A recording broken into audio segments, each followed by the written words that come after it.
Hello दोस्तों, कैसे हो आप लोग। और स्पेक्ट्रोस्कोपी के एक और वीडियो में आप लोगों का वेलकम बैक। अब तक स्पेक्ट्रोस्कोपी में हमने एलएस कपलिंग पढ़ा ली थी और स्पेक्ट्रोस्कोपी का एलएस कपलिंग का वीडियो जो है वो स्पेक्ट्रोस्कोपी का 15th वीडियो है।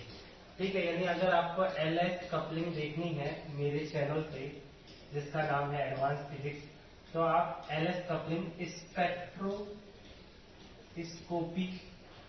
के 15 वीडियो को आप देख सकते हैं। मैं इसलिए बता रहा हूँ ये चीज क्योंकि आज का ये पूरा वीडियो आपको अगर अच्छी तरह से समझना है तो आपको स्पेक्ट्रोस्कोपी का 15th वीडियो देखना पड़ेगा। और ये भी पहले से जानना जरूरी है क्योंकि आज का वीडियो में एलएस कपलिंग के सिर्फ न्यूमेरिकल पे बात करूंगा, जो स्पेशल न्यूमेरिकल्स हैं, ऐसे न्यूमेरिकल्स जो कंपटीशन में बहुत ज्यादा पूछे जाते हैं, जैसे कि नेट में, सेट में, या लेक्चरर या डिग्री कॉलेज के जो एग्जाम होते हैं उनमें एलएस कपलिंग के बहुत सारे न्यूमेरिकल पूछे जाते हैं। आज का ये वीडियो उन्हीं सब क्वेश्चनों पे फोकस रहेगा।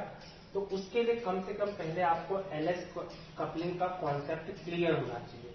ठीक है, यानी आपको या तो आप स्पेक्ट्रोस्कोपी का 15th वीडियो देख लो या आप पहले से एलएस कपलिंग अच्छी तरह से पढ़ लो। अगर आप ये दोनों काम कर ले रहे हो तभी आप मेरा ये वीडियो देखो। आज का वीडियो हम सिर्फ एलएस कपलिंग के न्यूमेरिकल्स कराएंगे, इंपॉर्टेंट न्यूमेरिकल्स कराएंगे, शॉर्ट ट्रिक न्यूमेरिकल्स कराएंगे। तो आज का ये वीडियो स्टार्ट करते हैं। तो एलएस कपलिंग में दो केस थे, एक तो था non equivalent case, non equivalent electron. LS coupling का फर्स्ट केस तो यही था। और एक था इक्विवेलेंट इलेक्ट्रॉन्स। कौन से इलेक्ट्रॉन्स की बात करें? ऑप्टिकल इलेक्ट्रॉन्स की बात करें। तो पहले मैं न्यूमेरिकल्स नॉन इक्विवेलेंट इलेक्ट्रॉन की कराऊंगा। मैंने जब एलएस कपलिंग का वीडियो पढ़ाया था तो मैंने नॉन इक्विवेलेंट केस में सिर्फ टू इलेक्ट्रॉन का केस लिया था, 2 इलेक्ट्रॉन। और ऐसे ही जब मैंने इक्विवेलेंट इलेक्ट्रॉन्स का केस कराया था, इस केस में भी मैंने 2 इक्विवेलेंट का केस लिया, 2 इलेक्ट्रॉन्स का केस लिया था। और केस में याद दिला दूं मैंने कैसे केस लिए थे, एसपी, सीपी, डीडी या पीडी, इस टाइप से मैंने दो ही। इसका मतलब ये था कि एक ऑप्टिकल इलेक्ट्रॉन एस ऑर्बिटल में है, एक ऑप्टिकल इलेक्ट्रॉन पी ऑर्बिटल में है। इसमें भी एक इलेक्ट्रॉन किसी 2p ऑर्बिटल में है, एक इलेक्ट्रॉन किसी 3p ऑर्बिटल में। ऐसी इस dd का मतलब है एक ऑप्टिकल इलेक्ट्रॉन किसी 3d ऑर्बिटल में है और एक इलेक्ट्रॉन किसी 4d ऑर्बिटल में है। तो इसी को मैं pp लिख सकता हूं और इसी को मैं dd लिख सकता हूं। इसके आगे वाले नंबर से कोई फर्क नहीं पड़ता। ठीक है, ऐसी एक ऑप्टिकल इलेक्ट्रॉन p ऑर्बिटल में है, एक नेक्स्ट d ऑर्बिटल में। इस तरह से मैंने 2 इलेक्ट्रॉन का नॉन इक्विवेलेंट केस करा दिए थे जब मैंने आपको एलएस कपलिंग पढ़ाई थी। ये सिंपल केस थे, इसीलिए मैंने सिंपल केस एलएस कपलिंग के फर्स्ट वीडियो में ही बताए थे। बट आज जो हम बात करेंगे फर्स्ट 2 की जगह आज हम p इक्विवेलेंट इलेक्ट्रॉन की बात करेंगे। यानी अब ये केस ऐसा होगा एसपीडी वाला या पीपीडी वाला ईटीसी। यानी अब हम जो इलेक्ट्रॉन लेंगे ऑप्टिकल इलेक्ट्रॉन, उनका नंबर 3 होगा। यानी 3 ऑप्टिकल इलेक्ट्रॉन की हेल्प से हम निकालेंगे एलएस कपलिंग। ऐसे ही हम पिछले केस में हमने क्या किया था, जब मैंने स्पेक्ट्रोस्कोपी में एलएस कपलिंग पढ़ाई थी उसमें भी मैंने जब इक्विवेलेंट इलेक्ट्रॉन का केस लिया था तो ये केस थे P2, D2, F2, ये केस थे। इसका मतलब ये था कि p ऑर्बिटल में 2 इलेक्ट्रॉन है, सेम p ऑर्बिटल में। यानी अब ये नहीं कि एक इलेक्ट्रॉन एक p ऑर्बिटल में है और दूसरा इलेक्ट्रॉन एक किसी और p ऑर्बिटल में है, इस टाइप का नहीं। मैं बात कर रहा हूं कि सेम किसी 2p ऑर्बिटल में ही 2 इलेक्ट्रॉन है या किसी 2d ऑर्बिटल में ही दोनों इक्विवेलेंट इलेक्ट्रॉन है और किसी f ऑर्बिटल में ही 2 ऑप्टिकल इलेक्ट्रॉन है, ऐसे केस को हम कहते थे इक्विवेलेंट इलेक्ट्रॉन का केस। तो मैंने जब एलएस कपलिंग पढ़ाई थी तो इक्विवेलेंट इलेक्ट्रॉन वाले केस में भी मैंने सिर्फ 2 ऑप्टिकल इलेक्ट्रॉन के लिए एलएस कपलिंग बताई थी। तो आज का ये वीडियो पहले तो मैं स्टार्ट करूंगा कि 3 इलेक्ट्रॉन के केस में हम कैसे एलएस कपलिंग करेंगे, फिर चाहे वो नॉन इक्विवेलेंट इलेक्ट्रॉन का केस हो या इक्विवेलेंट इलेक्ट्रॉन का केस हो, उसके बाद मैं न्यूमेरिकल स्टार्ट करूंगा। तो स्टार्ट करते हैं पहले नॉन इक्विवेलेंट इलेक्ट्रॉन के एग्जांपल्स। क्वेश्चन लेते हैं। तो पहला क्वेश्चन है, find the spectroscopic terms for electronic configuration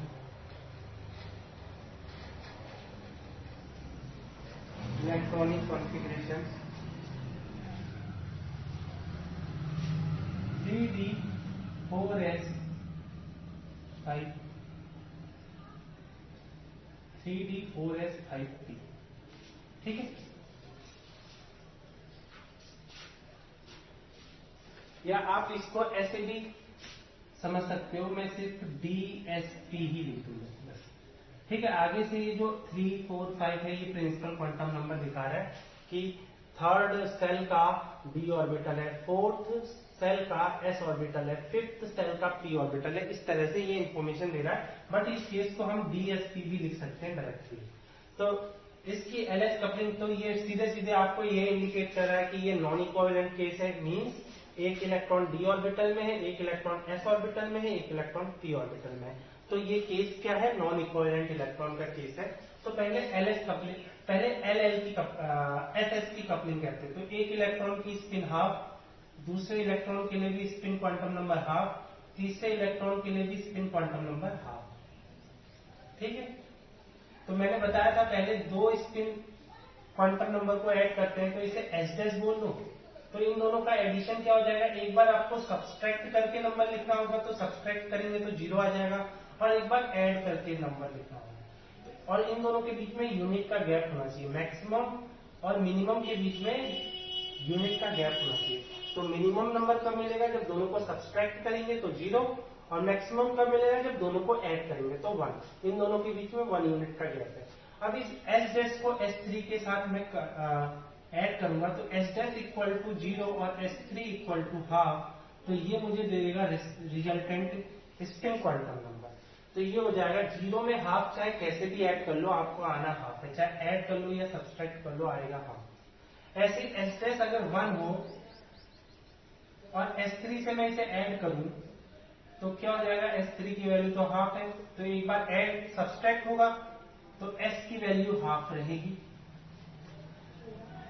और एक बार ऐड होगा तो S की वैल्यू 3/2 हो जाएगी, और दोनों के बीच में 1 यूनिट का गैप है, यानी ये आंसर करेक्ट है। तो मैं डायरेक्टली लिख दे रहा हूं कि S1, S2, S3 को ऐड करने पर मुझे spin, total spin quantum number मिले हाफ, हाफ और 3/2। क्लियर हो गई बात? No problem. समझ रहे हो, ये S1 किसके लिए, एक d इलेक्ट्रॉन के लिए, एक s ऑर्बिटल इलेक्ट्रॉन के लिए, एक p ऑर्बिटल इलेक्ट्रॉन के लिए, S1, S2, S3। अब ऐसे ही अब हम क्या करेंगे, p को ऐड करेंगे। ठीक है, तो देखो d ऑर्बिटल वाले इलेक्ट्रॉन के लिए L1 की वैल्यू क्या हो जाएगी, 2। s ऑर्बिटल वाले इलेक्ट्रॉन L2 की वैल्यू क्या हो जाएगी, 0। और p ऑर्बिटल वाले इलेक्ट्रॉन L3 की वैल्यू क्या हो जाएगी, 1। अब आपको पता है L0 और 2 को मैं अगर L' बोलूं इन दोनों के एडिशन को, तो चाहे सब्सट्रैक्ट कर लो चाहे ऐड कर लो आना 2 है। और फिर मुझे L' इक्वल टू 2 और L3 को अगर मैं ऐड करूं तो यहां से resultant orbital angular quantum number मिलेगा। एक बार सब्सट्रैक्ट करोगे तो आएगा 1, 2 में से 1 सब्सट्रैक्ट करोगे 1 आएगा, और ऐड करोगे तो 3 आएगा। लेकिन मुझे 1 यूनिट का गैप देना है, इसलिए मैं यहाँ 2 भी लिखूंगा। क्लियर हो गई बात? तो यहां से मुझे ये पता चला कि total orbital angular quantum number की वैल्यू क्या आ गई, 1, 2, एंड 3। क्लियर हो गई बात? तो यहां से हमने LS,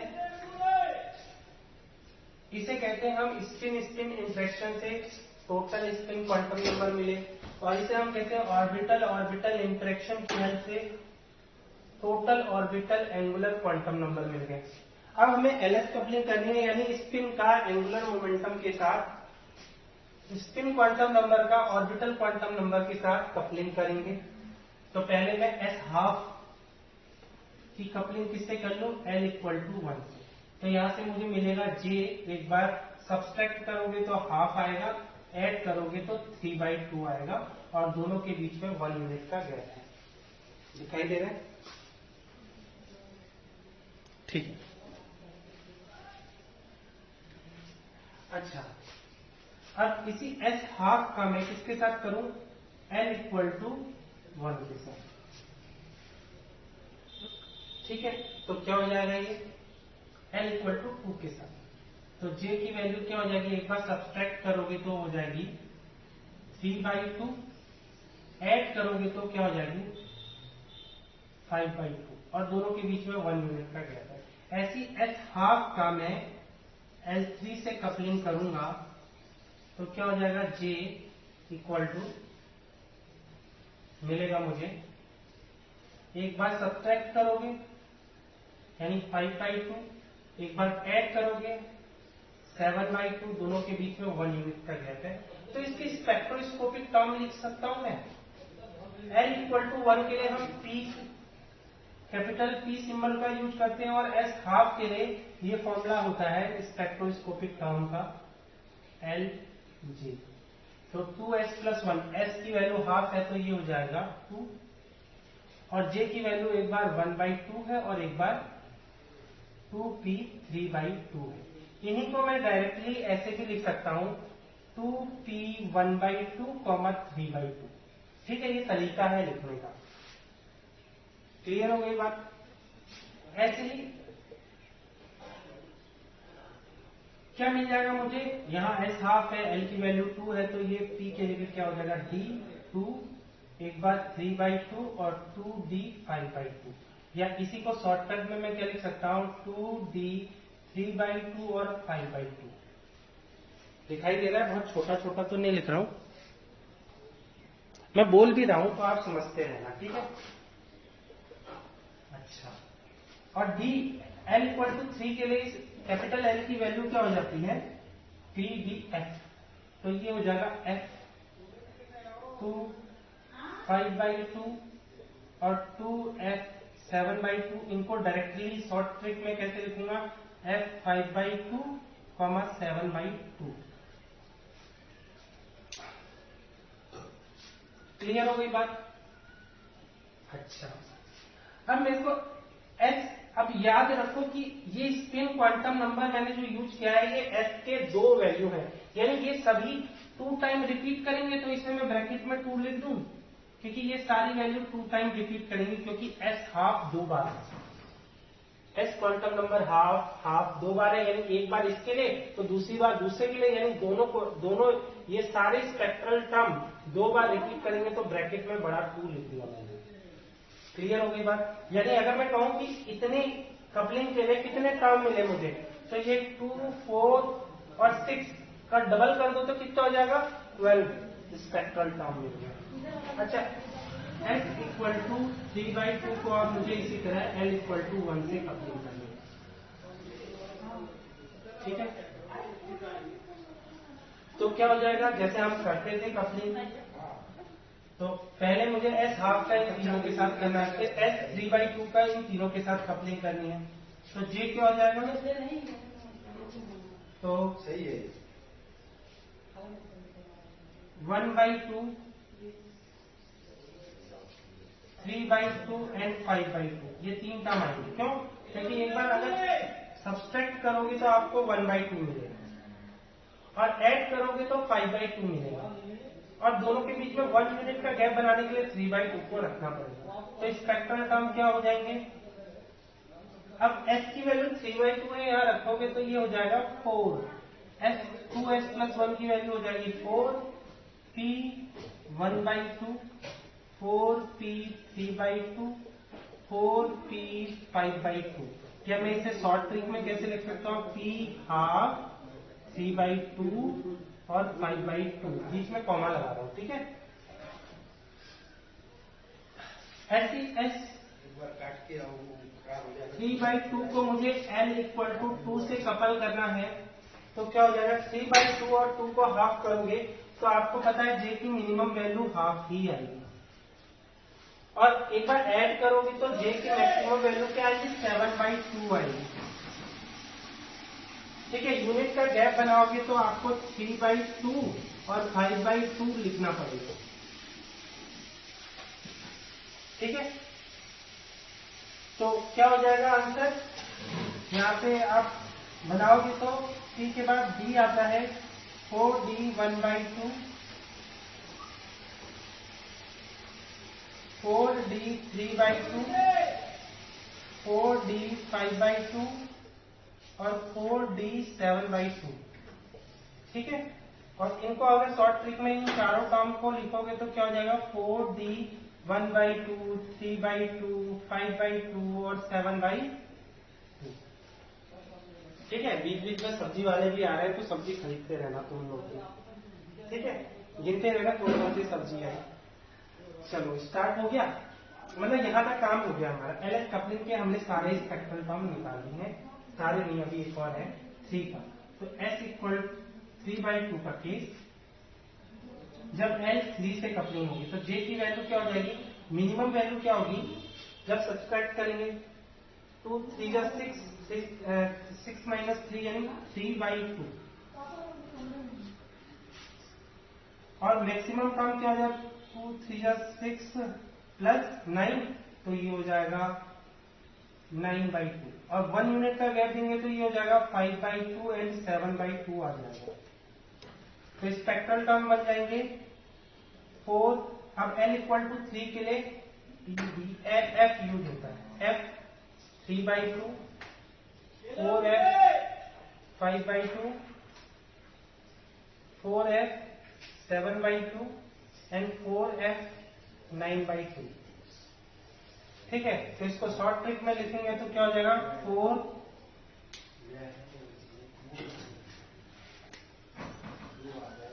F 3/2, 5/2, 7/2 एंड 9/2, ठीक है।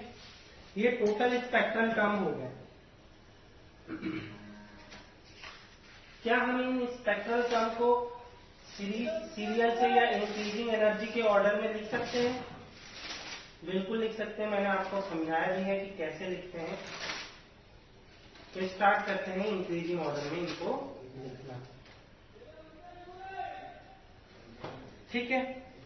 तो कैसे इंक्रीजिंग ऑर्डर रहेगा? यहां से नीचे से स्टार्ट करेंगे, ठीक है।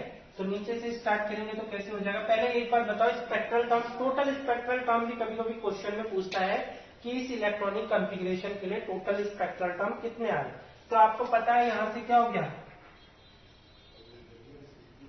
12, ये 12 स्पेक्ट्रल टर्म है, और ये कितने हो गए?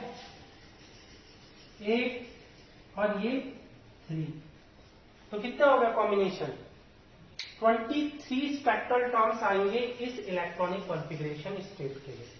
क्लियर हो गई बात? क्योंकि इनका नंबर भी पूछता है, ठीक है। इसीलिए मैंने आपको बता दिया कैसे काउंट करना है। अच्छा, मैं इनकी इंक्रीजिंग ऑर्डर एनर्जी के ऑर्डर में लिखूं या इसकी ग्राउंड स्टेट बोलूं तो क्या हो जाएगी? सबसे कम एनर्जी, आपको पता है हुन्स रूल मैंने पढ़ा दिया है स्पेक्ट्रोस्कोपी में, तो हुन्स रूल आप देख लेना, मुझे नहीं पता उसका नंबर क्या है, लेकिन स्पेक्ट्रोस्कोपी का 12th या 13th वीडियो होगा हुन्स रूल।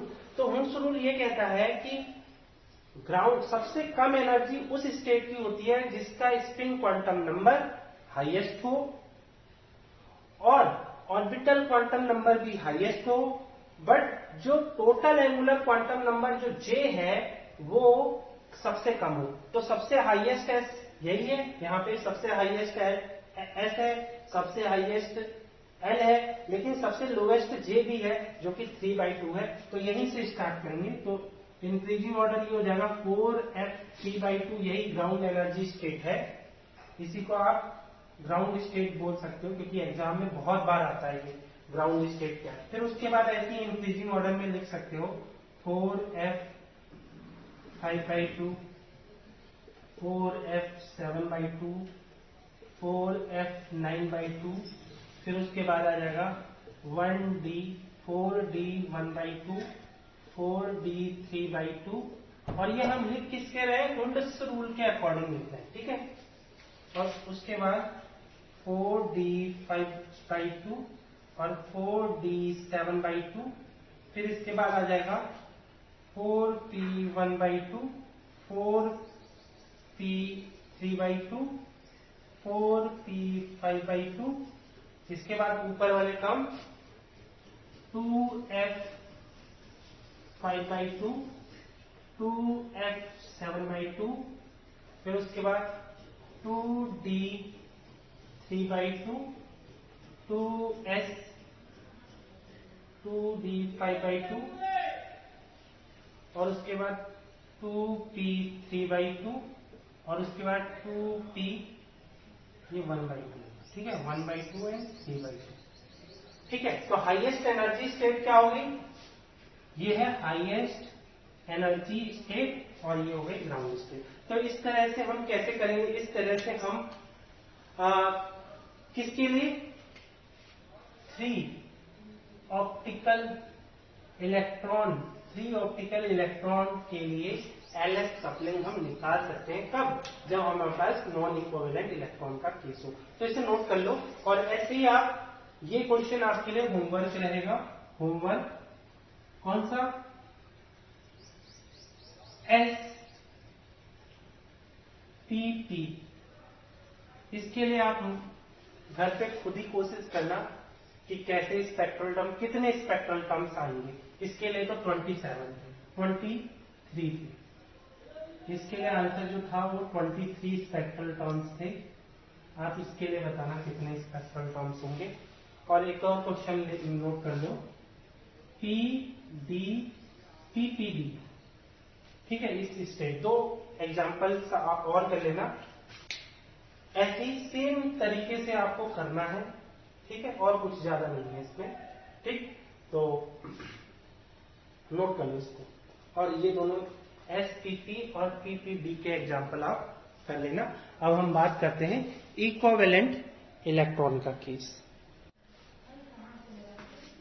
तो स्टार्ट करते हैं इक्विवेलेंट इलेक्ट्रॉन का केस, जिसमें हमारे पास 3 ऑप्टिकल इलेक्ट्रॉन है, उसके लिए एलएस कपलिंग कैसे करेंगे। तो एग्जाम्पल कैसा होगा, find the spectral terms for electronic configuration P3, ठीक है। P3 इसमें p ऑर्बिटल में 3 इलेक्ट्रॉन है, ठीक है। तो आपको पता है p ऑर्बिटल में 3 इलेक्ट्रॉन ऐसे हो सकते हैं, बट अब फाइनल कंक्लूजन में अगर ऐसे पहुंच जाओगे ना, तो आप स्पेक्ट्रल टर्म्स नहीं निकाल पाओगे। इसलिए हम इसको एक स्टेट बोलते हैं, नॉट कि ऐसा ही होगा प्रैक्टिकल में, ये एक स्टेट है। तो आप डायरेक्टली इससे नहीं निकालोगे। तरीका बताते हैं, देखो जो भी मैंने आपको एलएस कपलिंग में बताया था, तो मैंने एलएस कपलिंग में जो 2 ऑप्टिकल इलेक्ट्रॉन का जो केस कराया था, 2 ऑप्टिकल इलेक्ट्रॉन का case means P2, D2, F2, ये जो केस कराए थे, इसके लिए अलग मेथड यूज होता है। और 3 ऑप्टिकल इलेक्ट्रॉन के लिए, जो कि क्योंकि आज हम 3 ऑप्टिकल इलेक्ट्रॉन का केस करा रहे हैं, तो उसके लिए एलएस कपलिंग अलग तरीके से होती है। तो दोनों मेथड अलग है, दोनों को एक दूसरे से कनेक्ट करने की कोशिश करते हैं, ठीक है। तो आज देखते हैं कि जब 3 ऑप्टिकल इलेक्ट्रॉन है तो एलएस कपलिंग कैसे होगी। तो सॉल्यूशन देखो, मैं बता दूं आपको। जो हमारे पास p ऑर्बिटल होता है, उसमें एक magnetic quantum number, magnetic orbital quantum number ml होता है। इसकी वैल्यू +1, 0 और -1, यानी अलग अलग स्टेट में अलग अलग होती है। क्लियर हो गई बात। और आपको पता है कि जो स्पिन होती है, जिसे हम s½ कहते हैं, इसके 2 कंपोनेंट होते हैं। जेड कंपोनेंट, जिसको हम mh से दिखाते हैं, magnetic spin quantum number. This is spin quantum number, this is magnetic spin quantum number. ठीक है, तो इस magnetic spin quantum number plus half भी होता है और माइनस हाफ भी होता है। ये अप स्पिन के लिए और ये डाउन स्पिन के लिए। ये बात समझते रहना, तभी आपको ये समझ में आएगा कि जब मतलब जब इक्विवेलेंट इलेक्ट्रॉन में जब 3 इलेक्ट्रॉन का केस हो तो आपको कैसे सॉल्व करना है। ठीक है, अब इस ml में और हमारा जो ऑर्बिटल क्वांटम नंबर l है और इस ms में जो हमारा स्पिन क्वांटम नंबर s है, जिसको अब तक हम कैलकुलेट करते आ रहे हैं, जिसकी हेल्प से ही हम j कैलकुलेट करते हैं, इन दोनों में रिलेशन क्या है। तो इन दोनों में रिलेशन देखो कैसे आता है कि यहां से ये कैपिटल ml के बराबर इक्वल होता है। ये कैपिटल ml क्या होता है, summation of small ml। Small ml आपको दिख रहा है और स्मॉल ml का जो समीशन होगा उसका मैग्नीट्यूड ही सिर्फ लेना है। ऐसी जो कैपिटल S है जिसे हम टोटल स्पिन क्वांटम नंबर बोलते हैं, वो ms कैपिटल ms की वैल्यू के इक्वल होता है। और ये कैपिटल ms किसके इक्वल होता है, समीशन ऑफ स्मॉल ms का मॉड। यानी जो भी इसका टोटल सम आएगा, सब कैलकुलेट करके बताऊंगा, तो उसका समीशन पहले लोगे और समीशन अगर पॉजिटिव आ रहा है या नेगेटिव आ रहा है तो उसको प्लस साइन में ही लोगे। इसीलिए मैंने आगे से मॉड लगा दिया, इस समीशन के ऊपर से मॉड लगा दिया। ठीक है, अब समझते हैं ऐसा हम क्यों कर रहे हैं। क्योंकि एक्चुअल में जिसको आप समझते हो कि हुंस रूल हमें ये कहता है कि जो इलेक्ट्रॉन होते हैं वो तीनों, अगर p ऑर्बिटल में 3 इलेक्ट्रॉन है तो वो तीनों ही पैरेलल स्पिन में होंगे। हुंस रूल यही कहता है। बट हुंस रूल जो कहता है वो सिर्फ ग्राउंड एनर्जी स्टेट के लिए कहता है। यानी जो ये स्टेट हमने रिप्रेजेंट की है ये ग्राउंड स्टेट है, बट हमें तो ऑल स्पेक्ट्रल टर्म्स निकाले, यानी ऑल स्टेट्स निकाली है। तो ये ऑल स्टेट्स नहीं है, ये सिर्फ एक ही स्टेट रिप्रेजेंट कर रही है और इस स्टेट की एनर्जी सबसे कम होती है। इसलिए इस टाइप के रिप्रेजेंटेशन को हम कहेंगे दिस इज ग्राउंड स्टेट। किसके लिए, p3 इलेक्ट्रॉनिक कॉन्फ़िगरेशन के लिए। बट हमें तो सारी find the all spectral terms, find all spectral terms for electronic configuration p3। तो अब इसको कैसे कैलकुलेट करेंगे, तो हम पूरी पहले ये देखेंगे कि कितने कॉन्फ़िगरेशन पॉसिबल है। तो कॉन्फ़िगरेशन मींस इस ml और इस ms का कॉम्बिनेशन।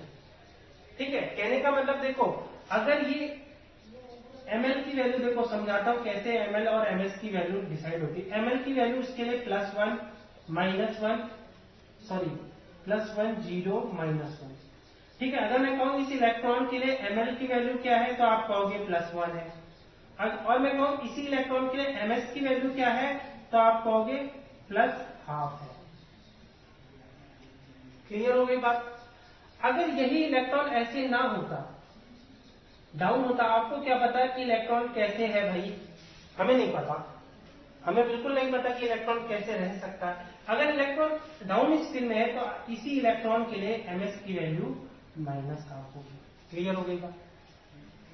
ठीक है, इसी इलेक्ट्रॉनिक कॉन्फ़िगरेशन के लिए अगर मैं कहूं ml की वैल्यू क्या हो गई, कैपिटल ml की वैल्यू क्या होगी, तो पहले तो तीनों का सम करूंगा, सम ही 0 आ रहा है तो 0 हो गया, क्योंकि मुझे साइन हमेशा पॉजिटिव लेना है। और मैं कहूं ms क्या हो जाएगा, ms यानी तीनों का सम, तो आपको पता है ये हो गया -12, ये हो गया +12, ये हो गया +12, तो टोटल कितना हो गया ms +12। इसी तरह से ml और ms का कॉम्बिनेशन हमें देखना है। ठीक है, तो स्टार्ट करते हैं पहले ml के। ml के 3 कॉन्फ़िगरेशन है, +1 0 -1। और ऐसी एक और बार मैं ले रहा हूं +1 0 -1। मैंने ऐसा क्यों लिया, उसका रीजन ये है कि मुझे एक बार सारे इलेक्ट्रॉन इन तीनों ही स्टेट्स में अप स्पिन में भी रह सकते हैं और सारे इलेक्ट्रॉन इन्हीं स्टेट में डाउन स्पिन में भी रह सकते हैं। -12 -12 -12। क्लियर हो गई बात। एक्चुअल में हम क्या रिप्रेजेंट करने की कोशिश कर रहे हैं, हम ये देखने की कोशिश कर रहे हैं कि इलेक्ट्रॉन इस p ऑर्बिटल में कितने तरीके से रह सकता है। या तो तीनों इलेक्ट्रॉन ऐसे रह सकते हैं, कि तीनों ही ऑर्बिटल में अप स्पिन में हो या तीनों ही ऑर्बिटल में डाउन स्पिन में हो या अलग अलग कॉम्बिनेशन। अब कॉम्बिनेशन कैसे वो समझ लो कि मैं इस कॉम्बिनेशन को ए स्टेट बोल दूं, इस कॉम्बिनेशन को बी स्टेट बोल दूं, इस कॉम्बिनेशन को सी स्टेट बोल दूं, इसको डी, इसको ई और इसको एफ स्टेट बोल दूं। इट्स मीन कि इलेक्ट्रॉन, तीन इलेक्ट्रॉन कैसे होंगे, तो ए बी डी का मतलब क्या है, ए बी डी का मतलब क्या है कि इलेक्ट्रॉन, ये तीन इलेक्ट्रॉन कैसे है। अगर मैंने बोला ये एक कॉन्फ़िगरेशन है, ये एक स्टेट है, क्योंकि एक स्टेट मतलब तीन इलेक्ट्रॉन लेने हैं, तो तीन इलेक्ट्रॉन कैसे रिप्रेजेंट हो जाएंगे। देखो ए क्या है, प्लस में अप स्पिन में है,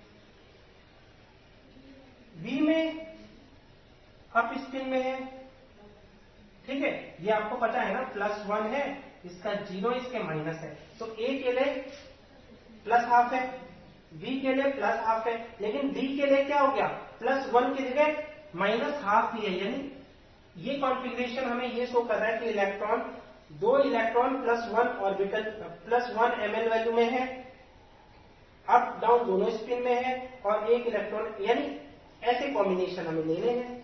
तो इतने पॉसिबल कॉम्बिनेशन, कई सारे पॉसिबल कॉम्बिनेशन हम ले सकते हैं, ठीक है। अब आप कहोगे कितनी कॉम्बिनेशन बनाए जा सकते हैं, तो इसका सिंपल सा आंसर है, आपको पूरे आपके पास 6 कॉम्बिनेशन है, 1 2 3 4 5 6 कॉम्बिनेशन है, लेकिन आपके पास 3 ही इलेक्ट्रॉन रखने हैं आपको, तो इन 6 कॉम्बिनेशन में आपको सिर्फ 3 ही कॉम्बिनेशन एक बार में लेने हैं, तो C6C3,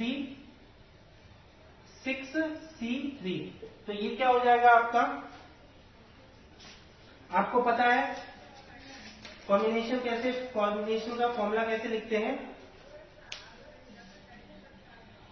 तो टोटल पॉसिबल कॉम्बिनेशन, यानी हमें 3 इलेक्ट्रॉन कितने कॉम्बिनेशन में आ सकते हैं, तो आप कैसे निकाल सकते हैं, फैक्टोरियल 6 अपॉन फैक्टोरियल 3, फिर क्या हो जाएगा 6 - 3 फैक्टोरियल, तो क्या हो जाएगा ये 6 5 4, इसे फैक्टोरियल 3 लिख सकता हूं, upon factorial 3 into 1 into 2 into 3, तो फैक्टोरियल 3 से फैक्टोरियल 3 कैंसिल, 2 2 जा 4 और 3 2 जा, यानी ये हो गया आपका 4 इंटू 5, यानी 20 कॉम्बिनेशन आर पॉसिबल, ठीक है।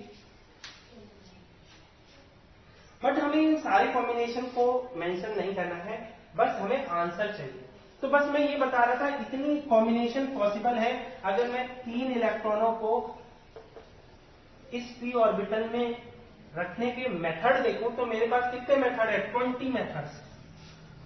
उनमें से एक मेथड मैंने आपको स्क्रीन पे दिखाया है। ऐसे 20 केसेस हैं जैसे हम इन 3 इलेक्ट्रॉनों को इस p ऑर्बिटल में अटका सकते हैं, ठीक है।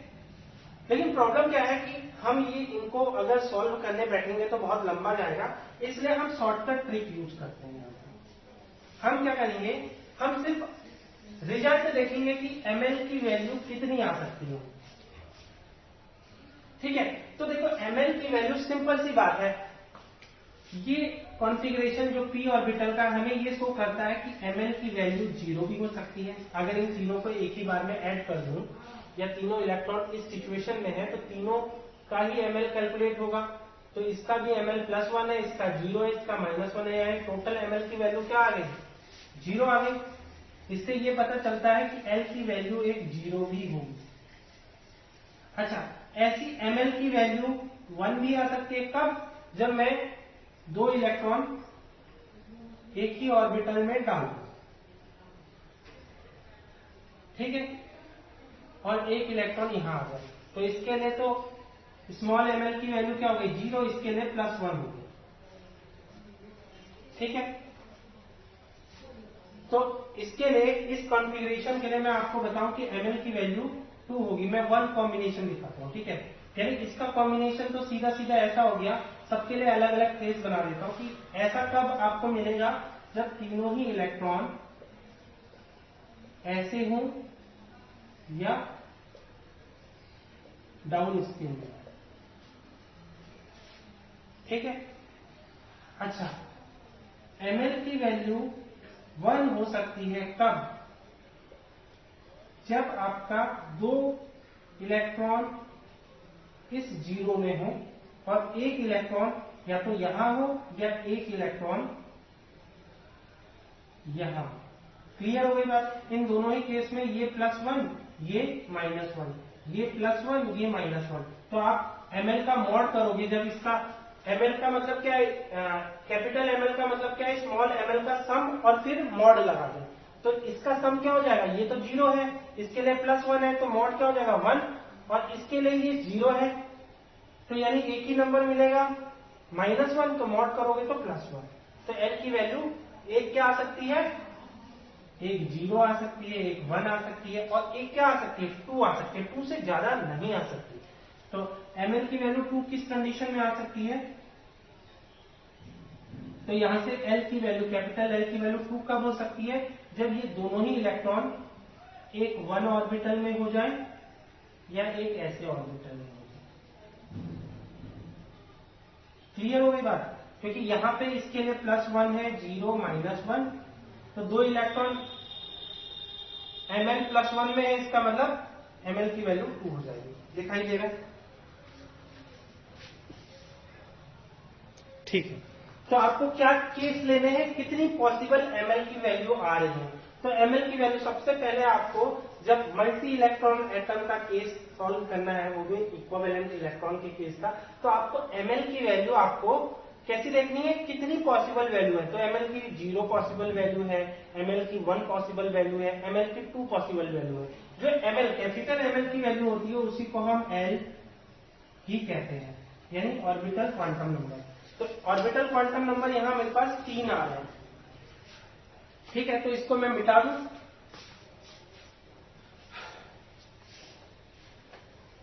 अब 3 आ रहे हैं तो इसमें इलेक्ट्रॉनिक कॉन्फ़िगरेशन देखेंगे। ठीक है,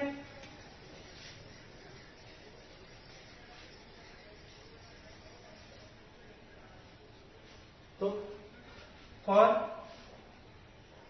n = 0, तो मैं एक कॉम्बिनेशन उठाऊंगा जिसमें l की वैल्यू 0 आएगी। तो यहां से मुझे ये पता चल रहा है कि l की वैल्यू 0 कब आएगी, जब ms तीनों अप स्पिन में हो,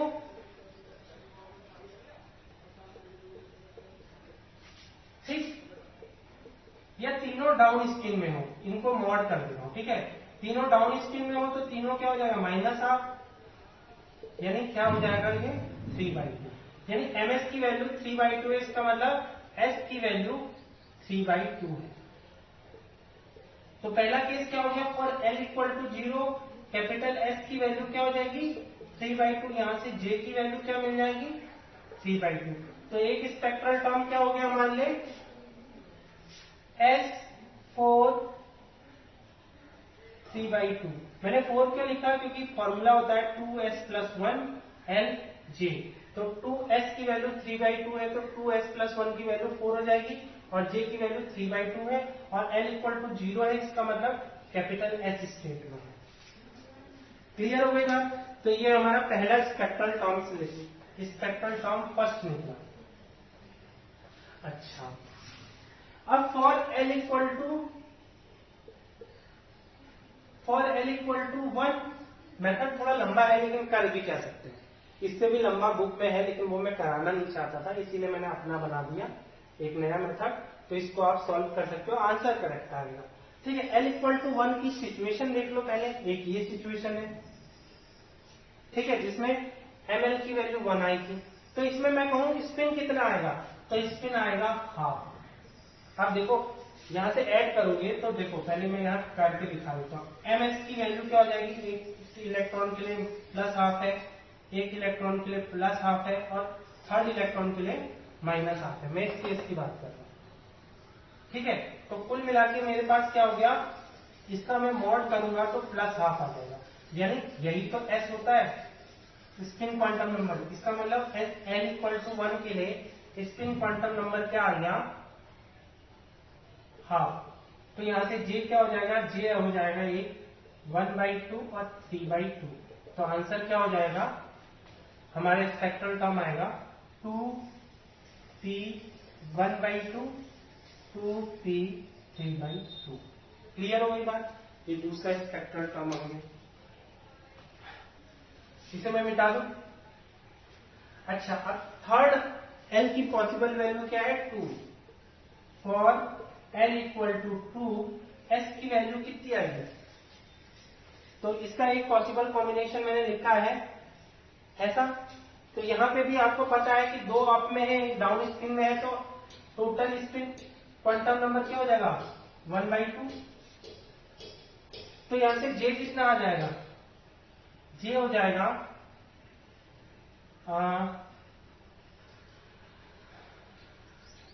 मिनिमम नंबर हो गया 3/2 और मैक्सिमम नंबर हो गया 5/2। यानी इन दोनों को सब्सट्रैक्ट करके 3/2 आएगा और इन दोनों को ऐड करके 5/2 आएगा। तो स्पेक्ट्रल टर्म क्या हो गया हमारे पास? 2d 3/2 और 2d 5/2। इससे ज्यादा और टर्म नहीं आएंगे, यानी हमारे पास 5 स्पेक्ट्रल टर्म्स आएंगे। ठीक है, नोट कर लो। ठीक है, अगर मैं कहूं कि इनको इंक्रीजिंग एनर्जी के ऑर्डर में लिखो तो इसको आप नोट कर लेना। ठीक है, ऐसे इसकी जरूरत नहीं है, आप ये पॉसिबल कॉम्बिनेशन देख लेना। ठीक है, अच्छा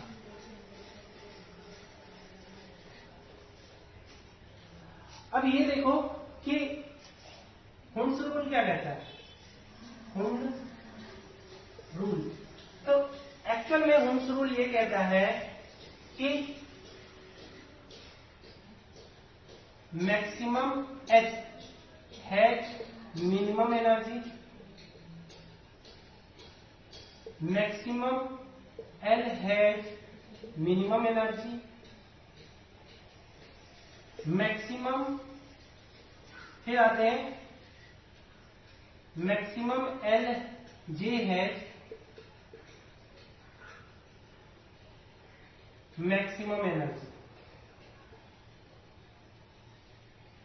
for more than half period, for less than half period, for less than half period, ये था। और maximum J has minimum energy for more than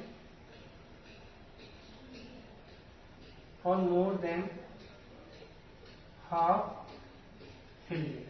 तो यहां पे एक बात समझ में आ गई हमें कि हम इस केस में एनर्जी का कंपैरिजन नहीं कर सकते। कैसे नहीं कर सकते? क्योंकि हम यहाँ पे लेस देन हाफ पीरियड तो खत्म ही कर दे रहे हैं। देखो ये हाफ पीरियड का केस है, लेकिन यहाँ पे ये पॉसिबिलिटी कौन सी है? मोर देन हाफ पीरियड का भी केस नहीं है, क्योंकि यहाँ पे एक ऑर्बिटल तो हमने वैसे ही खाली रख रखा है। तो हम सिर्फ यहाँ पे ग्राउंड एनर्जी स्टेट ही बता सकते हैं। तो इस रूल के अकॉर्डिंग ग्राउंड एनर्जी स्टेट क्या होती है? Maximum S has minimum energy, maximum L has minimum energy. क्योंकि इन दोनों को हम आइडेंटिफाई नहीं कर सकते फॉर इक्विवेलेंट इलेक्ट्रॉन केस। तो हम इसके टर्म्स में अगर बताएं तो इसके टर्म्स में सीधे सीधे 4s 3/2 is the ground state. तो अगर मैं आपसे पूछूं कि p3 इलेक्ट्रॉनिक कॉन्फ़िगरेशन के लिए ग्राउंड स्टेट क्या होगा, तो आप कहोगे 4s 3/2 is the ground state. Practically यही होगा। क्यों प्रैक्टिकली ऐसा होगा? क्योंकि आपको पता है हुंस यही कहते हैं कि इलेक्ट्रॉन एंटी पैरेलल स्पिन में तब तक नहीं जाता जब तक ऑर्बिटल के सारे स्टेट्स इलेक्ट्रॉन से फिलअप ना हो जाए। तो सारे स्टेट्स इलेक्ट्रॉन से फिलअप हो रहे हैं तब भी ये सब किस में जाएंगे? पैरेलल स्पिन में जाएंगे। यही हुंस रूल था। इसका मतलब एनर्जी सबसे मिनिमम होगी। तो मिनिमम एनर्जी के लिए देखो एस की वैल्यू क्या आ जाएगी? Total spin quantum number in तीनों को ऐड करोगे तो 3/2 हो जाएगी, और ml की वैल्यू इन तीनों को ही ऐड करोगे -1, तो क्या हो जाएगी? एल की वैल्यू 0 हो जाएगी। और इन दोनों के कॉन्फ़िगरेशन से हमें जे मिलेगा, वो है 3/2। इसका आप स्पेक्ट्रल टर्म बनाओगे तो हो जाएगा S4 3/2। तो यही ग्राउंड स्टेट को रिप्रेजेंट कर रहा है। ठीक है, इसे नोट कर लो।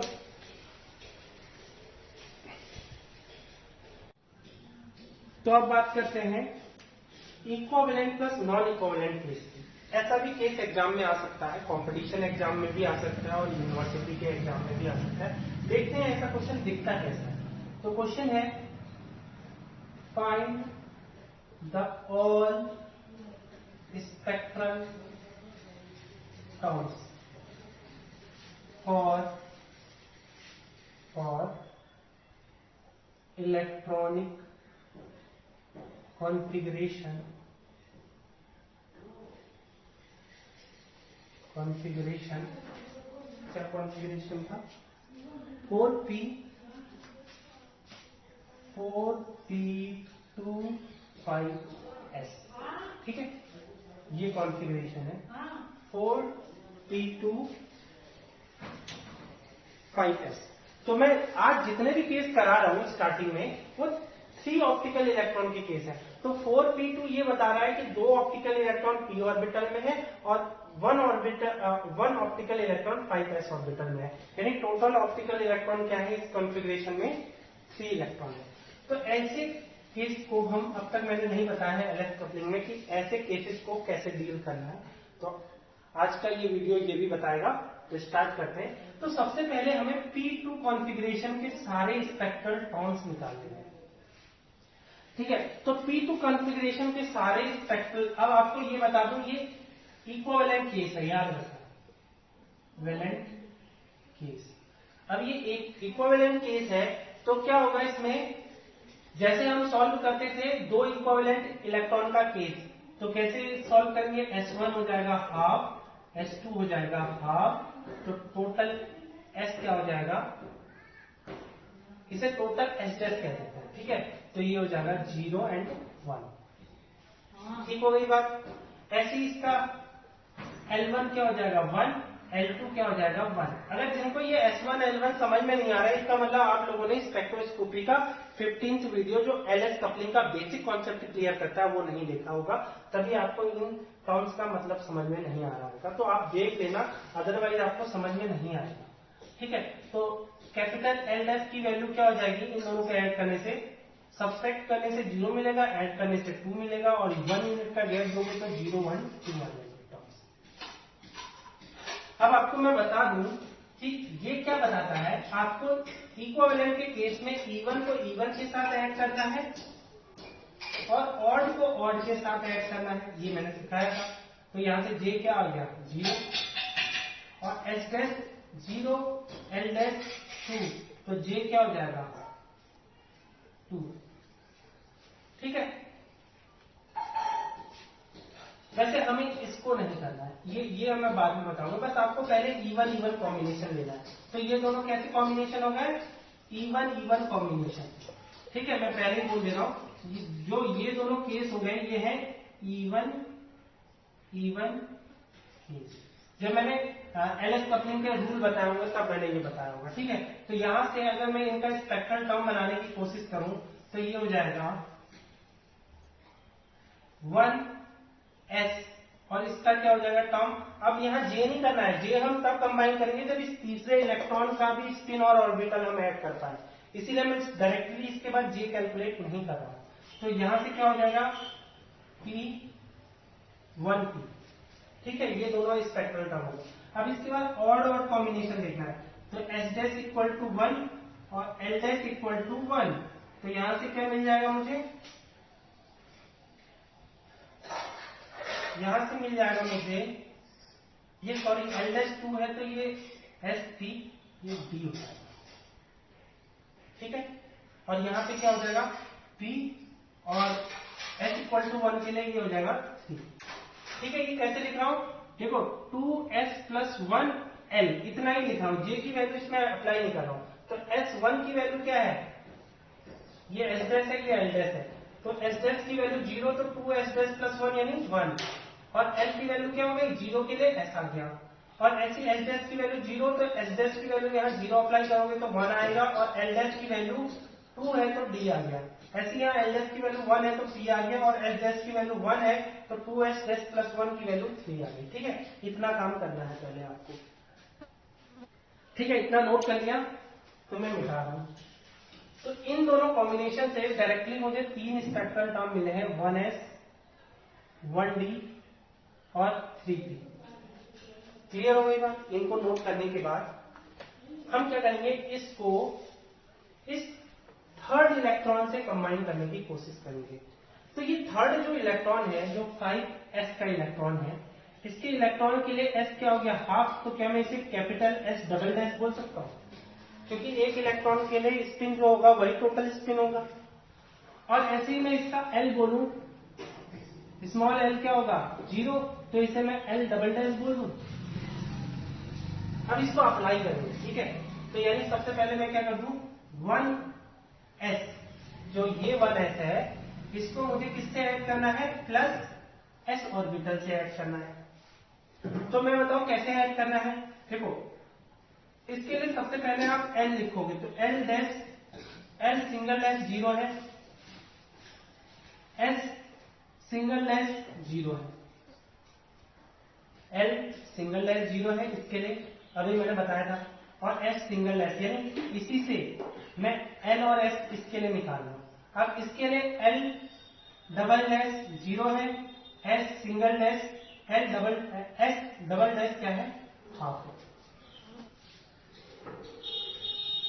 तो यहां से रिजल्टेंट l क्या मिल जाएगा हमें, रिजल्टेंट l क्या होगा, दोनों l का कॉम्बिनेशन।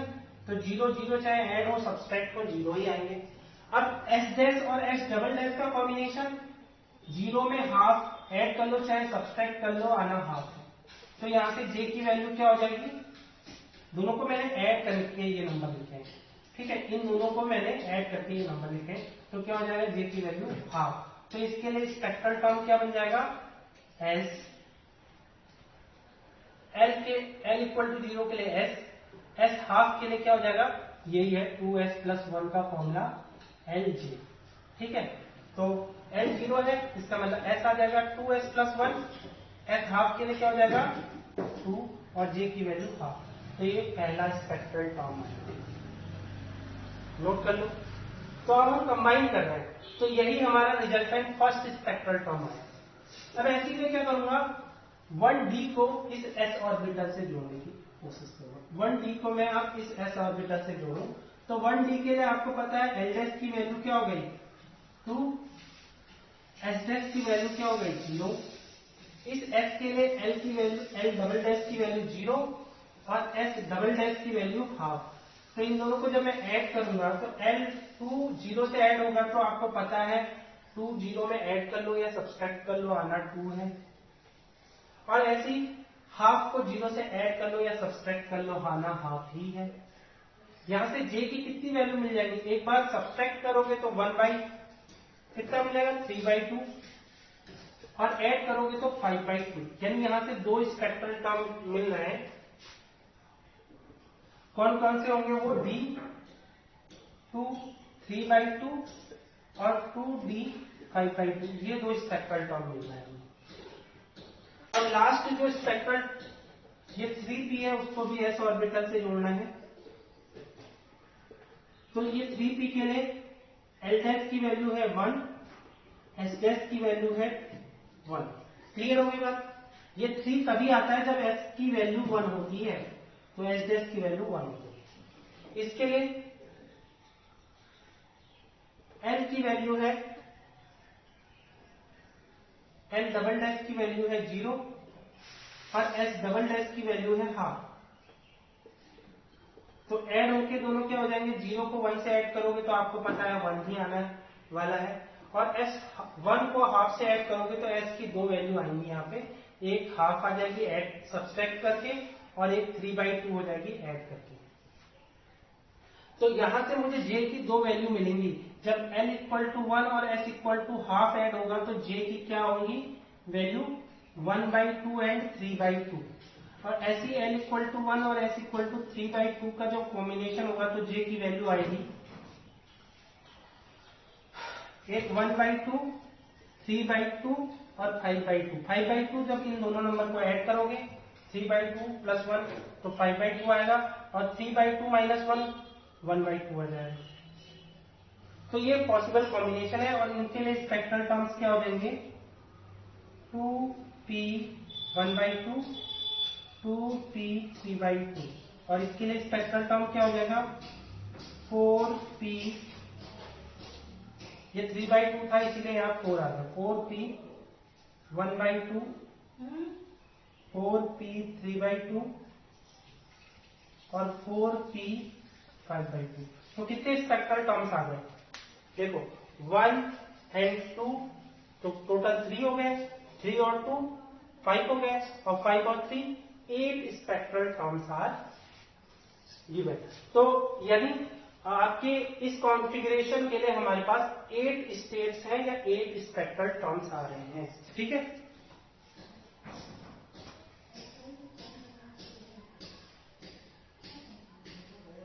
मैं चेक कर रहा हूं कहीं गलती ना हो जाए, इसलिए चेक कर रहा हूं। ठीक है, ये आंसर करेक्ट आ गया, इसको आप नोट कर लो। इक्विवेलेंट एंड नॉन इक्विवेलेंट का कॉम्बिनेशन वाला एक और क्वेश्चन मैंने आपकी स्क्रीन के सामने लिख दिया है, वो भी 3 ऑप्टिकल इलेक्ट्रॉन का केस है। Find the all spectral sum of electronic configuration 2p² 3p। Means 2 electron एक p ऑर्बिटल में है और एक इलेक्ट्रॉन दूसरे p ऑर्बिटल में है, तो इसके कितने स्पेक्ट्रल टर्म्स आने वाले हैं वो मैंने आपकी स्क्रीन के सामने लिख दिया। पहला है 2s½ दूसरा है 2p½ p3½ 3/2। ये 3 टर्म्स आएंगे ऐसे। ठीक है, ये ब्रैकेट में 3 ये रिप्रेजेंट कर रहा है, ये टर्म 3 बार रिपीट होगा। और ऐसे ही ये 2d 3/2 और 5/2 ये टर्म 2 बार रिपीट होगा, ये ब्रैकेट में 2 ये इंडिकेट करेगा। ऐसी 2s 5/2 7/2 4s 3/2 4p 1/2 3/2 5/2 4d 1/2 3/2 5/2 7/2। ये इस क्वेश्चन का आंसर है, इसको आप नोट करें। ठीक है, अब लास्ट में मैं आपको ये सिखाना चाहता हूं ग्राउंड स्टेट, स्पेक्ट्रल टर्म्स में ग्राउंड स्टेट को कैसे कैलकुलेट कर सकते हैं। ठीक है, क्योंकि ग्राउंड स्टेट पे इसलिए भी मैं फोकस करूंगा क्योंकि बहुत सारे कंपटीशन के एग्जाम में ग्राउंड स्टेट का स्पेक्ट्रल टर्म्स पूछा जाता है। तो इसकी एक शॉर्ट ट्रिक मैं आज बताऊंगा, तो स्टार्ट करता हूं। तो इसका नाम हम दे देते हैं शॉर्टकट मेथड। ठीक है, shortcut method to find ground state spectroscopic term.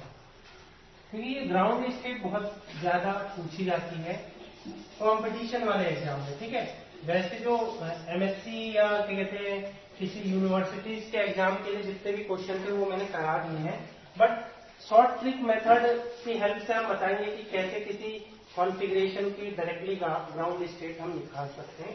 For example start करते हैं हम d1 के लिए, यानी d ऑर्बिटल में अगर एक इलेक्ट्रॉन है तो इसका ग्राउंड स्टेट का हम कैसे निकाल सकते हैं।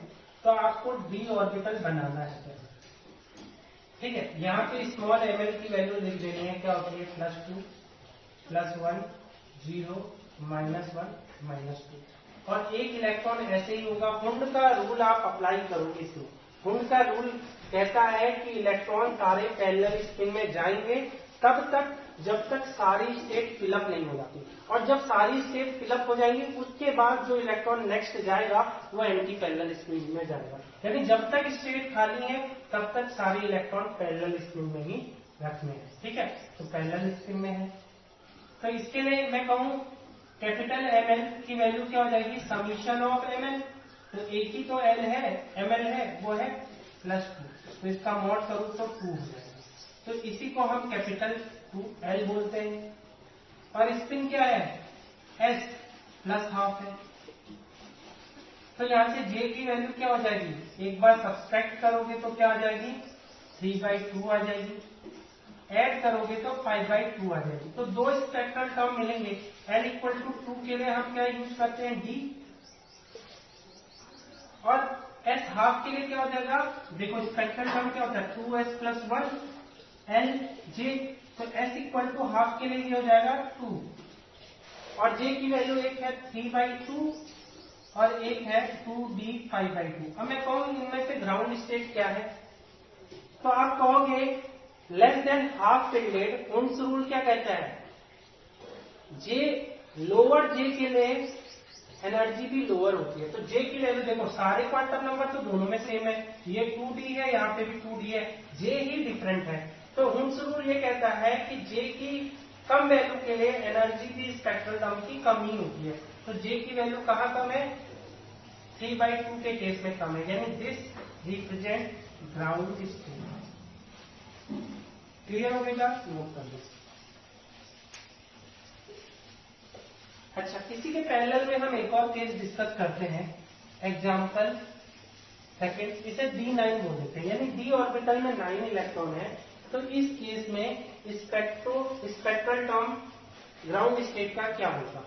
ठीक है, तो यहाँ पे अगर कॉन्फ़िगरेशन बनाऊं तो 9 इलेक्ट्रॉन हुंस रूल के अकॉर्डिंग कैसे जाएंगे? पहले 5 इलेक्ट्रॉन अप स्पिन में जाएंगे। अब सारी स्टेट फिलअप हो गई हैं, तो next 4 electron anti parallel spin में जाएंगी, तो एक स्टेट खाली रह जाती है। और ये हुंस रूल है, और हुंस रूल क्या बताता है? ग्राउंड एनर्जी स्टेट को रिप्रेजेंट करने के लिए हुंस रूल यूज करते हैं। तो यहाँ पे हमें क्या पता चला? इसका ml की वैल्यू 2 है, इसकी +1 है, इसकी 0 है, इसकी -1 है, इसकी -2 है। तो ml की वैल्यू -2 का मॉड एक ही। याद रखना, ये ml हम किसके लिए कैलकुलेट करते हैं? सिर्फ अनपेयर्ड इलेक्ट्रॉन के लिए। मैं सारे इलेक्ट्रॉन के लिए नहीं कैलकुलेट करूंगा, सिर्फ अनपेयर्ड इलेक्ट्रॉन के लिए। तो अनपेयर्ड इलेक्ट्रॉन के लिए ml की वैल्यू क्या हो जाएगी? 2। तो यहां से मिला L की वैल्यू हो गई 2, और अनपेयर्ड इलेक्ट्रॉन के लिए S की वैल्यू क्या हो गई? हाफ। तो यहां से अगेन मुझे J मिला 3/2 एंड 5/2। तो इसके लिए स्पेक्ट्रोस्कोपिक टर्म लिखे तो L इक्वल टू 2 के लिए D आता है, S हाफ के लिए यहाँ 2 आ जाता है। ठीक है, और J की वैल्यू 3/2 और एक है D 5/2। तो फिर से हम हुंस रूल पढ़ेंगे कि इन दोनों में ग्राउंड स्टेट ऐसी कंडीशन में क्या होगा 9 इलेक्ट्रॉन के केस में। तो हुंस रूल सिंपली ये कहता है कि मोर देन हाफ फिल्डेड, तो ये केस है मोर देन हाफ फिल्डेड, ये केस है लेस देन हाफ फिल्डेड का, और ये है मोर देन हाफ फिल्डेड का। तो हुंस रूल कहता है more than half filled electron higher J है लोअर एनर्जी। हायर जे कौन सा है? जे की वैल्यू हाई कहाँ है? 5/2। तो इसकी एनर्जी कम होगी, यानी इस केस में ये ग्राउंड स्टेट को रिप्रेजेंट करेगा। नोट कर लेना।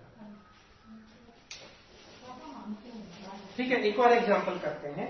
ठीक है, इसे नोट कर लो। एक और एग्जांपल करते हैं।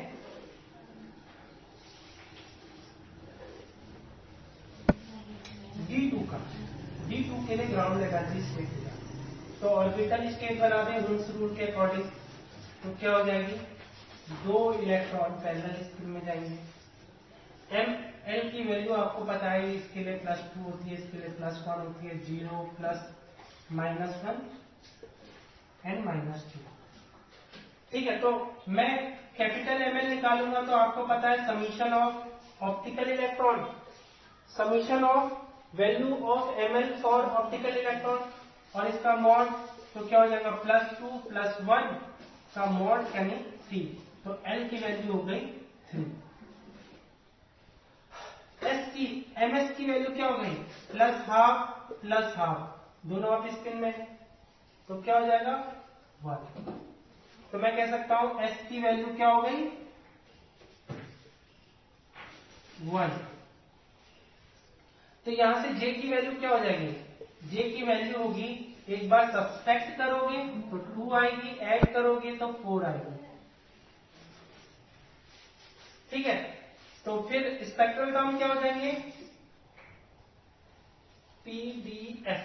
L इक्वल टू 3 के लिए हम F टर्म यूज करते हैं। S की वैल्यू 1 है, इसलिए यहां मल्टीप्लिसिटी 2S + 1 को हम मल्टीप्लिसिटी भी बोलते हैं। तो मल्टीप्लिसिटी क्या हो जाएगी? 3, और J की वैल्यू एक हो गई 2 और 3F 4। तो मैं बोलूं कि यहाँ पे ग्राउंड स्टेट कौन सी होगी? तो हुंस रूल ये कहता है less than half fielded orbital lowest J has lowest energy.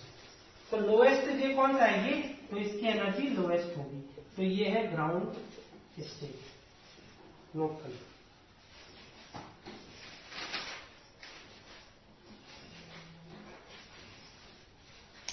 मिटा दो। एक और एग्जांपल ले लेते हैं, इसके बाद आपको होमवर्क दे दूंगा। एग्जांपल D8 का। तो इसमें इसके लिए ग्राउंड स्टेट स्पेक्ट्रल टर्म्स क्या होगा देखते हैं। तो आपको पता है हुम्स रूल के अकॉर्डिंग इलेक्ट्रॉन आपको फिलअप करने हैं पहले। तो पहले 5 इलेक्ट्रॉन पैरेलल स्पिन में जाएंगे और फिर next 3 electron anti parallel spin में जाएंगे। तो 2 अनपेयर्ड इलेक्ट्रॉन बन गए। तो यही ऑप्टिकल इलेक्ट्रॉन है। तो इसके लिए ml की वैल्यू +2 +1 0 -1 -2। तो कैपिटल ml की वैल्यू क्या हो जाएगी -2 -1 का मॉड, यानी क्या हो जाएगा 3। तो L की वैल्यू क्या हो गई 3 और दोनों पॉजिटिव स्पिन में है। तो S हाफ और हाफ क्या हो गया 1। तो यहाँ से J की वैल्यू क्या हो गई, एक बार सब्सट्रैक्ट करोगे तो 2 आएगी, ऐड करोगे तो 4 आएगी। तो यहाँ पे स्पेक्ट्रल टर्म्स क्या बन जाएंगे, F L = 3 के लिए F होता है और मल्टीप्लिसिटी S = 1 के लिए हो जाएगी 3 2 और 3F4।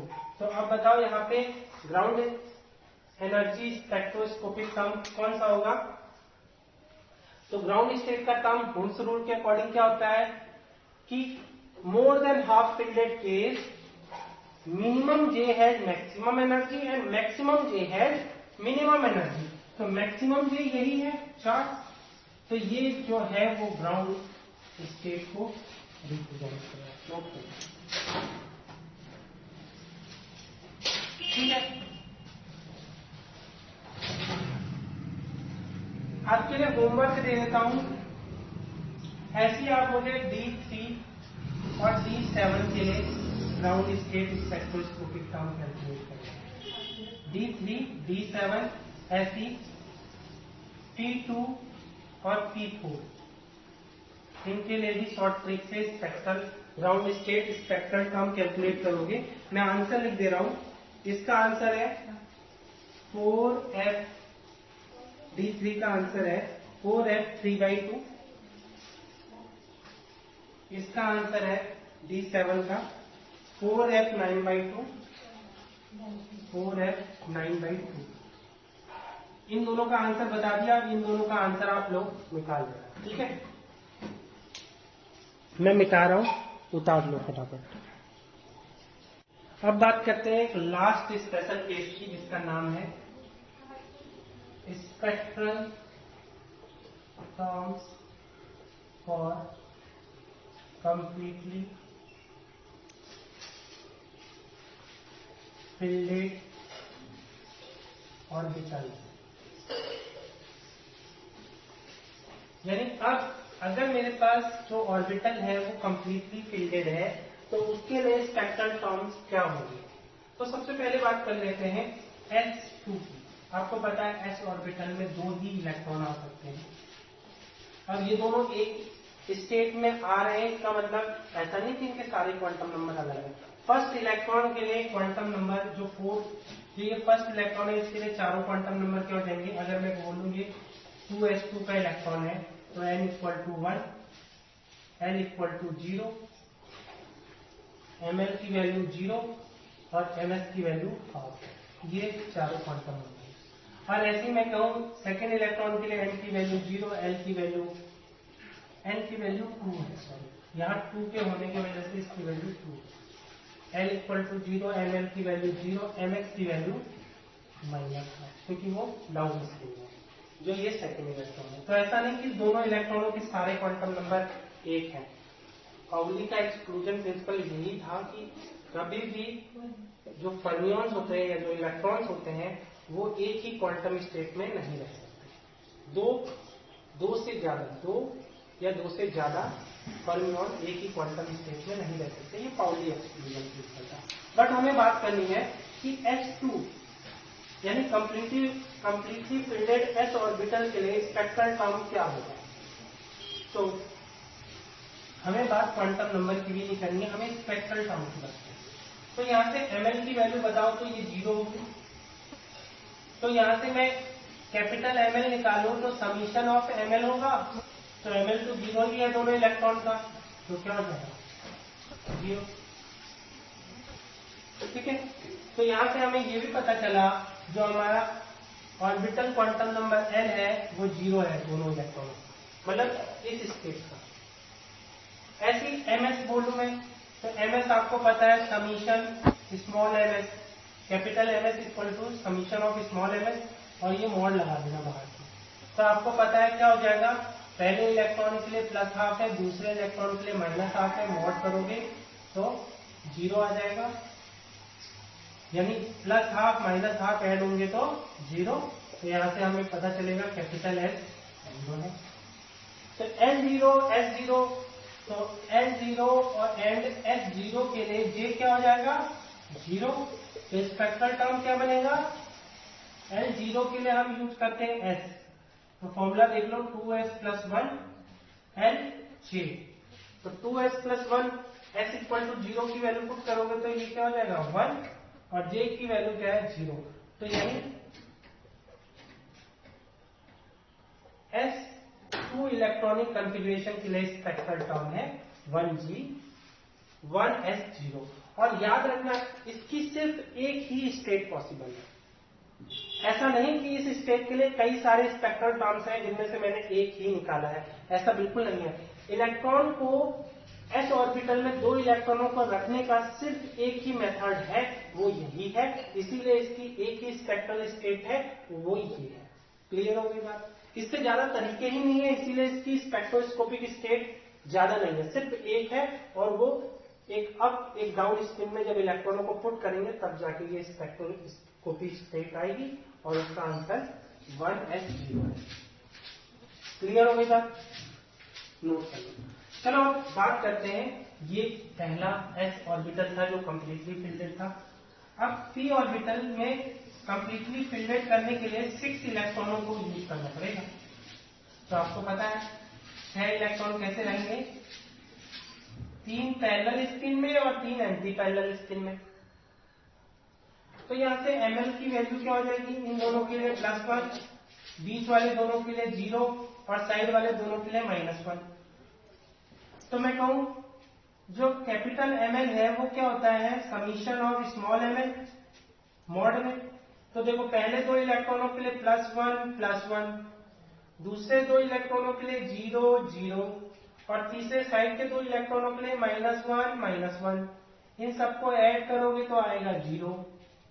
तो इससे ये पता चला ml किसके इक्वल होता है, capital L orbital quantum number, इसका मतलब उसकी वैल्यू क्या है 0। ऐसे ही कैपिटल ms की वैल्यू क्या होती है, equal to summation of small ms mod में। तो स्मॉल ms देखो पहले 3 इलेक्ट्रॉनों के लिए +12 स्पिन है, और नेक्स्ट 3 इलेक्ट्रॉनों के लिए -12 स्पिन है, और इन सब का मॉड। तो इन सबको ऐड करोगे तो 0 आएगा। तो यहां से ये पता चला कि ms कैपिटल ms की वैल्यू 0 है, इसका मतलब spin total spin quantum number भी 0 है, समझ गए। तो इस कंडीशन में L 0 है S 0 है, तो J क्या हो जाएगा 0। तो इसका स्पेक्ट्रोस्कोपिक टर्म क्या हो जाएगा, कैलकुलेट करोगे तो L 0 के लिए S यूज करते हैं, S इक्वल टू 0 के लिए मल्टीप्लिसिटी 1 और J की वैल्यू 0। अरे इसके लिए भी सेम आ गया भाई, ये क्या कमाल हो गया है ना, कि p ऑर्बिटल भी अगर कंप्लीटली फिल्डेड हो तो उसकी भी इलेक्ट्रॉनों की कॉन्फ़िगरेशन की एक ही पॉसिबिलिटी है, यानी एक ही स्टेट पॉसिबल है अगर p ऑर्बिटल कंप्लीटली फिल्डेड है, और वो पॉसिबिलिटी ये है। इसका मतलब इसका स्पेक्ट्रोस्कोपिक टर्म भी एक ही आएगा, और वो क्या होगा 1s0। क्लियर हो गया। तो इसी तरह से मैं आपको ये प्रूव कर सकता हूं कि D10 इलेक्ट्रॉनिक कॉन्फ़िगरेशन के लिए भी स्पेक्ट्रोस्कोपिक टर्म सिर्फ एक ही कैलकुलेट होगा, और वो 1s0 होगा। ऐसे ही F14 इलेक्ट्रॉनिक कॉन्फ़िगरेशन के लिए भी एक ही स्पेक्ट्रोस्कोपिक टर्म बनेगा, और वो यही होगा 1s0। ये नोट कर लेना, ठीक।